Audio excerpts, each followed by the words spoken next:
Hi, everyone. I am Jason Morgan, editor of Fleet Equipment, and welcome to Fleet Equipment Unscripted, the video interview series that connects you with the top minds. Today, I have two returning top minds with Dave Walters, Senior Solutions Engineer for Trimble Transportation, and Ronaldo Adler, Industry Principal of TMT with Trimble Transportation as well. Gentlemen, good to see you again. Thanks for joining. How have your lives been since about 4 or 5 weeks ago? Awesome, having fun, getting a lot of work done. It's an interesting change from traveling, being on airplanes, and getting in front of people to handling all the work from home. It's been a good adventure. Yeah, same here. This is week 8 from working at home for us. And now we're kind of entering the next phase of figuring out how to get back to the office. How do we get back to some sense of normal?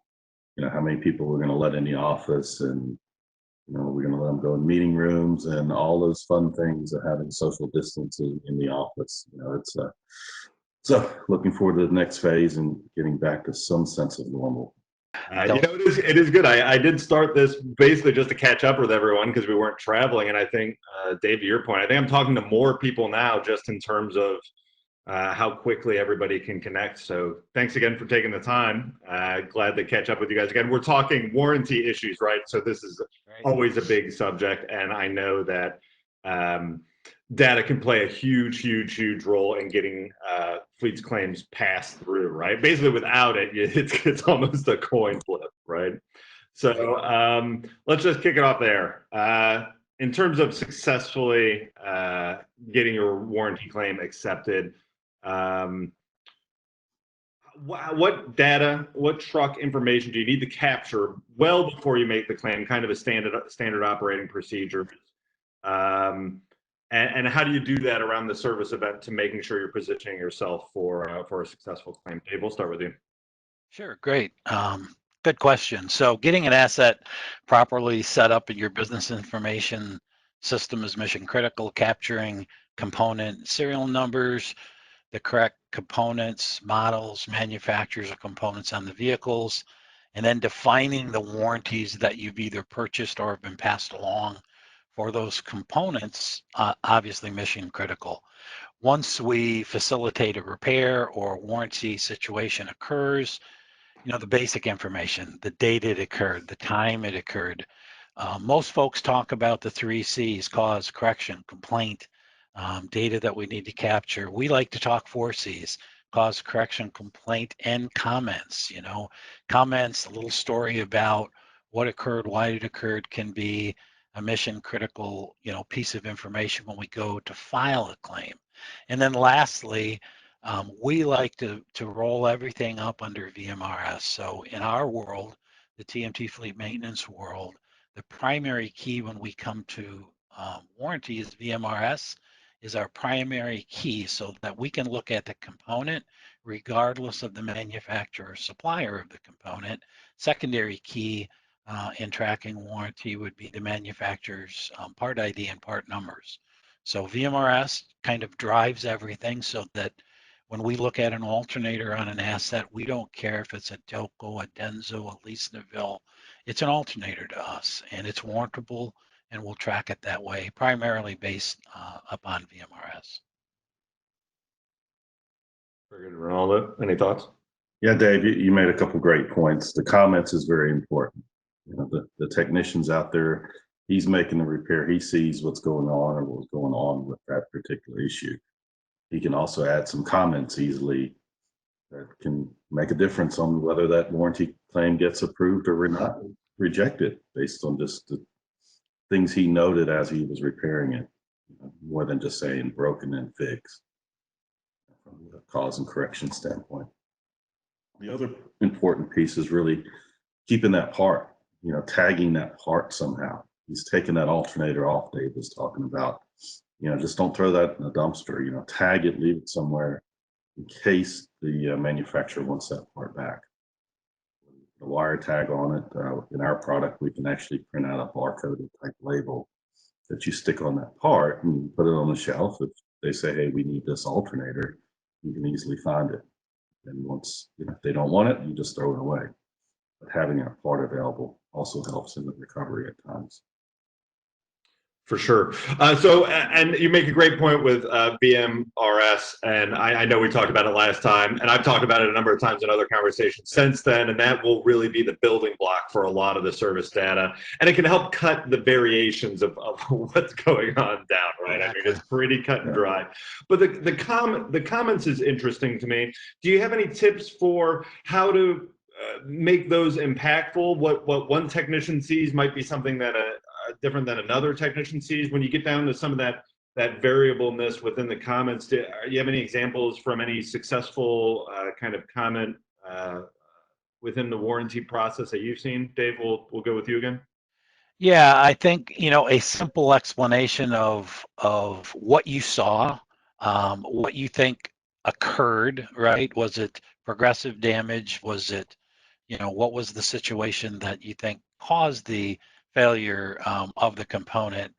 And then last, and I think we'll talk about this later on in the conversation as well, is business systems, tools, cell phones, all of the tablets that we have in our industry today make it very, very easy to take a picture. And a picture attached to a warranty claim, can tell you 1,000 words, right? So we encourage, if we're doing the repairs internally, to take pictures of defective items, take pictures of leaky seals if we're going to file warranty claims, and then require vendors to do the same if we're not performing the repairs ourselves. So comments and stories can come in text. Comments and stories can come in the form of image files as well. Very cool. Ronaldo? Yeah, they've hit it. The more information you can give them on that claim and what went on with that repair, the quicker it'll get processed, the easier it'll be, the less rejections you have. So pictures, words, anything just makes the process easier, and it may even save you from having to send those parts back. And it builds a level of trust with that manufacturer that you know what you're doing, that you're just not out there replacing parts, that you actually know what's going on in your shop. Right, for sure. I mean, even just being at home, I've been doing a lot of more home projects because I'm sitting here and I'm seeing everything wrong. So, I mean, I mean, it's almost second nature just to take a picture of something that you're trying to fix yourself, right? So you can refer to it later, you go to the store or whatever. Same in this process, having those technicians do that makes a lot of sense. You've mentioned a couple things, maybe specific to your platform in terms of what inputs can be related and attachments that can be made. In terms of keeping all this data straight and uniform for everybody involved in the process, starts at the shop level. Do you have any other tips or maybe any other functionality that fleets should look for in terms of their platform to ensure that they keep it uniform? Well, yeah, the business information really should support the warranty claim process. It should be a standard cause and effect of processing a repair, creating a repair order, and detailing out the information on that order. So it should be embedded in the business system. I think, the industry is really the days of paper repair orders and technicians writing down how long they took, what they did, what parts they used, and somebody trying to take that data and key punch it back into a system. They've really passed us, right? So we still convert fleets almost every week from paper-based systems to, business type information system like ours. So I think that's the first investment. Make sure you have a business system that supports, the warranty process. Alerting technicians before they begin a repair that the repair they're about to do is under warranty is a direct output of a good business information system. So we shouldn't be trying to piece together a warranty claim after the fact. We should be going into the repair process with a complete understanding that what we're about to do is under warranty, which kind of sets the standard for the data that we need to collect. So as Ronaldo said earlier, we need to retain the part. We need to create a core tag so that we know the date, the work order number, why this component failed, and store that part for a period of time in case the vendor does want the part back. But again, if we properly file a claim, the instances of returning a part have really diminished over the years. So, And a couple other points that some of our customers have implemented is, it's not hard to justify a warranty administrator. When you start looking at the dollars that you recover from warranty claims, you can justify a person to be the administrator. So that person sits there and manages that data, make sure that the technicians are putting in data good and that they're getting that data up front, like Dave just talked about, so they know more information going in. Some other fleets have even gone to the point where they put in a little incentive program where, there's some money, there's some reward back based on the warranty recovery to the technicians, not to the upper people. So if they can increase their warranty, maybe there's a bonus, maybe there's money used to have lunches or various things. So other fleets have put those kind of incentives in to make those technicians do a better job. And not that they're doing a bad job, but to put better information in, to note better, not to throw that part in that dumpster. Go ahead and put it on the shelf. It all aids in doing a better job with warranty. And if you can show them the value in it and have them take more care, then you probably increase your warranty revenue as a result of that. Yeah, kind of to add a little bit to Ronaldo, the warranty recovery dollars are huge today. Vehicles come with extended component warranties typically. What our data analysis shows is typically 3 to 5% of your annual maintenance spend is what fleets can recover through a good, solid warranty administration program. So there's huge dollars out there. We pay for warranty in the purchase price of a vehicle. It's our job to collect and bring back as many of those dollars as we can through the warranty process. So all the things that we do to support that can be really effective and recover lots of dollars back to the business. Wow, yeah, that I didn't realize it was even that large, and how much could be left on the table. And I think one important note, especially for me, even writing about it and talking with you all, is I get caught up in the cool technology and the possibilities, but when it comes down to it, the success really just equals. I mean, you got to have the tools, but you got to have the right communication to the right people, right? You got to be talking with the technician, telling them what to do, getting everybody on the same page, and that's what the tool allows you to do. But the people make it a success, right? That's right. Exactly. Well said. You mentioned extended warranties, and I do want to go into this a little bit because there are lots of different warranties, right? And fleets can have a bunch of different warranties: OEM warranties, extended warranties, aftermarket parts warranties. You've given us a lot of great foundation for building a successful warranty process. Anything within those variables of how it differs when dealing with those different warranties?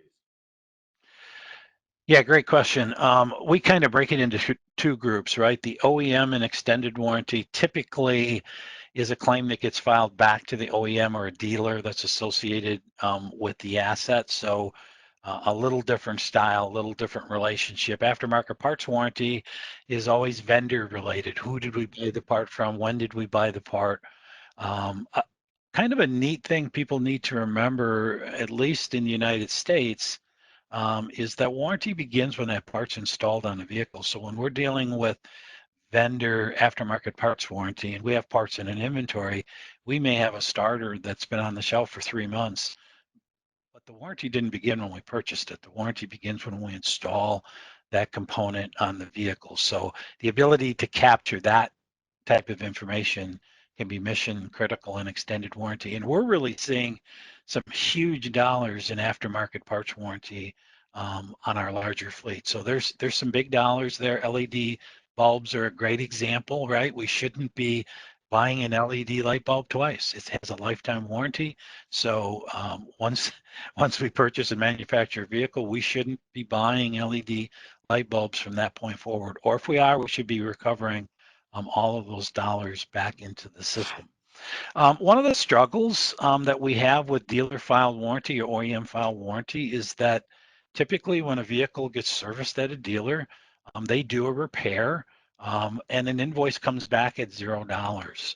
Some help that we really need is we like to see the detail of what did you fix, what parts did you use, what did it actually cost to do the repair, offset by a warranty credit. So we end up with a $0 invoice, but we need that detail back into the information system so that we can track, the life of a component.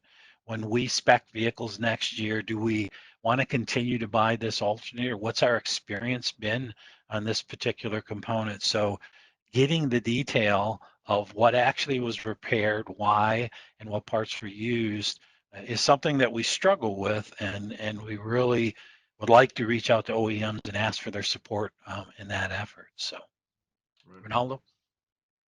Yeah, great point, and it gets even more complicated when you get to the aftermarket part. So you're not going to a OEM to get that vehicle repaired. You're going to somebody because you're broke down at a certain place. You go to a vendor, you get that vehicle fixed. Getting that data back, knowing what the part was that he put on it, and then the real key is the VMRS code. Whether you have to code it, which will probably be the case because a lot of the service providers don't understand the VMRS codes. Getting the right VMRS code on that alternator that we keep talking about. So you can get not only the warranty when it fails again, but also use that data to predict what's the life of my alternators. How long do they last? They typically last X number of miles. So now I can say, should I replace it before it breaks? What's the cost of that vehicle sitting there? You know, whether it's broken down on the side of the road or it's at a shop waiting for a part. What's the cost of that vehicle not being on the road? Right. In times like this, where some fleets are very busy trying to get every mile out of that vehicle to be down for a period of time, that becomes more expensive. The cost of not using that vehicle versus the cost of replacing something before it breaks. For sure. All important pieces. And I think we touched on it last time too, in terms of the truck holistically, building that historic service case, right? So you have an idea of what's happened in that truck, and even as maybe life cycles get a little longer, but bringing that down to the component level, right? That same idea, so that hey, you might have a great feeling about the alternators you you buy, but the reality might be, maybe it's time to switch if these things keep failing way sooner than you expect, right? The data can dash a lot of those assumptions. And then there's also if there's a pattern, let's say these parts fail outside of their warranty period. Well, if you have enough data that, X number of all my alternators failed after the warranty period, well, there's a chance to go back to the OEM and say, look, there's a defect here. You say it's good for a year, 3 years, and it's, making it a month past that. There's a defect here, and maybe you can get some policy adjustment there too. There's dollars there. And that's where having a warranty administrator, somebody's on top of it that's managing the patterns and what's going on. Those things will jump out to them, and they'll be able to go back and negotiate for either a longer warranty or a policy adjustment. Right. No, I mean, to that point, manufacturers keep a hold of all this data, so it might not be a coincidence that that's why the warranty. Exactly. Well said. Well said. Life insurance, right? They know how long That's right. That's right. So building, the tools are available. Building your own history and your own data set really can be helpful. I know it seems daunting or even kind of pain book work, but being obsessive about it can pay off. Exactly. Well, gentlemen, always great catching up with you. Really enjoy talking. Glad you're both doing well, and hopefully we'll see you out in the real world sooner rather than later. If not, I'll be sure to give you a call and bug you again soon. Sounds great. Don't forget to thank a trucker, everybody. That's right. Thank you for everybody that's out there on the front line, still working, keeping freight rolling. So thank you.